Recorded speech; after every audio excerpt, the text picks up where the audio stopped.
Hello again, friends. This is Dan once again with another Bible topic, and this time it's another name that I'll probably mispronounce. We're talking today about the daughters of Zelophehad, and it's a very, very important topic. It has a direct bearing on the birth and ministry of the Messiah, Jesus.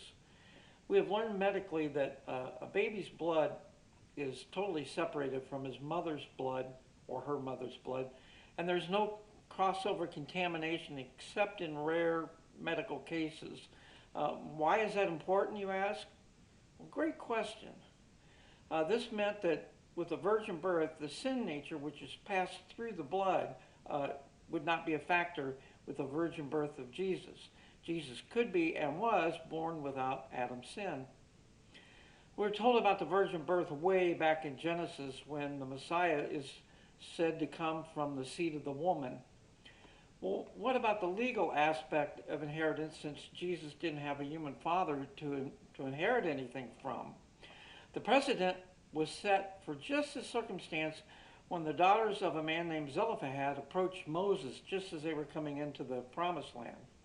This man only had daughters, so technically they couldn't really inherit anything when the Jews came into the land. Moses then took their question to the Lord, which is always a great thing to do. The solution God gave was that if the daughters married within the tribe, they would then inherit land. Now, Mary and Joseph were both from the tribe of Judah.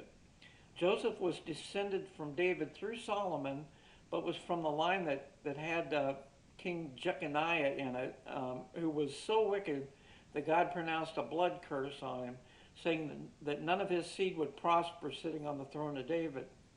However, Mary also descended from David, but through a different son, instead of Solomon, through Nathan, and thus avoided the blood curse. There's also an additional case in Job where his beautiful daughters at the end received an inheritance from Job as well as his sons. Please check out the links below, and may God richly bless you.